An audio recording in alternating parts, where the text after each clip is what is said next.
How you doing, everybody? Just a kind of a random experiment. My wife was dyeing a white dress with some clothing dye, and I thought, could you dye wood with this? I imagine so, it being an organic material, probably.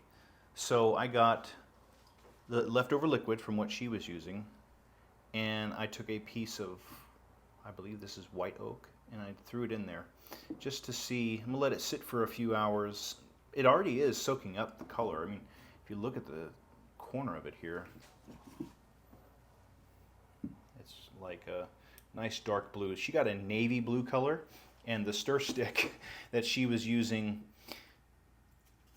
actually perfectly stained itself. I wanted to see, after this sits in here and it dries, I'll sand it off and then I'll take slices through it to see how deeply it penetrates. If it penetrates deeply enough, this might be a viable option if you wanted to do weird colored wood, like red or pink or green. But yeah, so I'm going to get some weight on this and see what happens. How you doing, everybody? I thought I would show the results now of the dyed wood experiment using RIT clothing dye. It's actually been a month and a half since I originally had dyed the piece of red oak, so the wood has had plenty of time to dry. So I believe the color was navy blue, and this being red oak, you can still kind of see the open pores, open grain. It being red oak, of course, but it did come out very much navy blue. End grain soaked in as much as end grain loves to soak in anything. But it looks good. However, I wanted to see how deep this goes, and by taking a slice of it with the miter saw and then sanding to 220 or a grain like that, I wanted to see how sanding something like this would do, because if this works, if it goes deep enough, this would be a viable and cheap option to get certain colors that you can't normally get from, or can't get for cheap for traditional wood dyeing purposes. So let me go ahead and cut into this and we'll see how it looks. All right.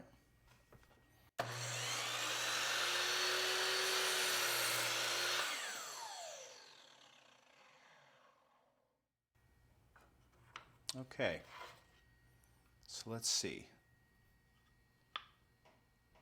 Not very deep at all. We're looking at a 32nd or a 64th of an inch. Now, what I see is very interesting here. You can actually see, because of the way the acts like a straw, the pores here. You can see, let me see if I can get it in focus.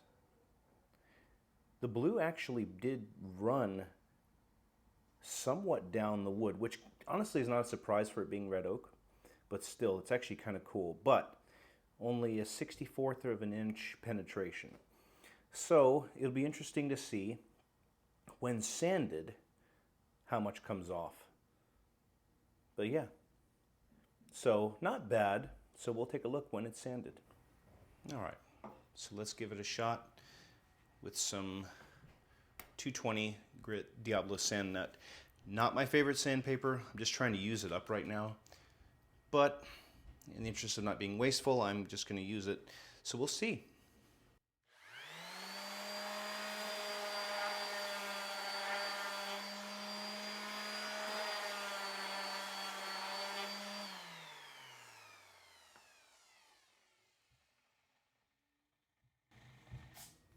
Okay, so the unsanded side, and then 5 to 10 seconds of sanding.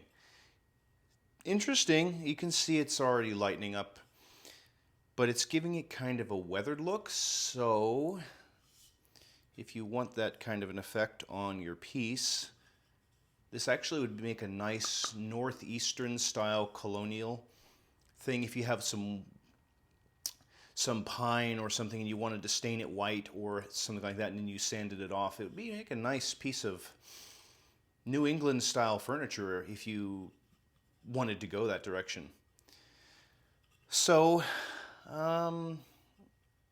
My thoughts are mixed on this. I mean, it might penetrate differently with pine, so that's another experiment I am thinking about trying, seeing how well pine does with as splotchy as pine can be, especially just your typical southern yellow pine.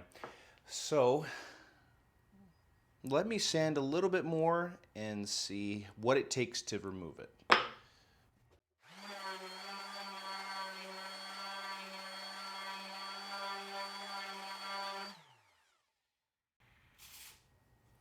Yeah, honestly, I mean, it's very smooth, but didn't last very long. So it looks very nice, but it's very thin.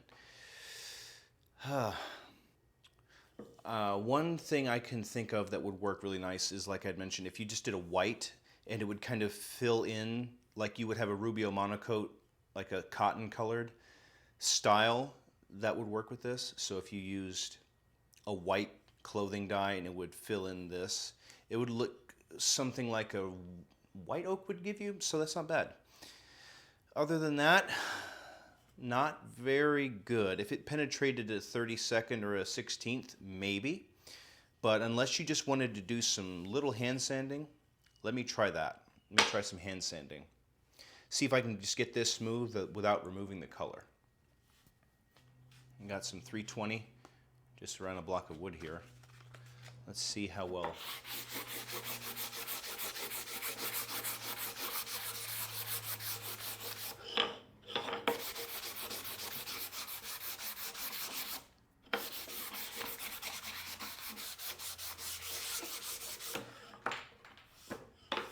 So that does come out very nice and smooth with just a hand sanding. The surface is not perfect, but I think if you, because this wood was just rough. I didn't sand it beforehand or anything, so it feels very rough. Now I think if you had sanded or prepared the surface beforehand and then you dyed this, it would be a lot easier to get smooth. As it is, just from the little hand sanding I did, you can see the dust, it did come out smoother. Overall, I would say my thoughts are mixed on this. I guess it's one of those things you get what you pay for. If you really have a use for this, or if you have a look like you're going for a weathered look, then yes. Otherwise, I would probably stick with something more traditional. Even leaving it for 36 hours as I did didn't seem to really help. I might revisit this later with your standard southern yellow pine, but other than that, I wouldn't recommend it as a general purpose stain or anything like that. I mean, traditional stains would work better. But leave your thoughts in the comments about if there are woods that you've used, or if you've done this in the past at all yourself, and with what results you've gotten. Please, I would love to find out if there are ways to make this work better, or if there are just woods that work better with it. But yeah, if you like what you see, or if you want me to revisit this with other woods like cedar or pine or anything else, just leave a comment and a like, and I'll revisit this for sure. But other than that, I'll see you guys in the next one.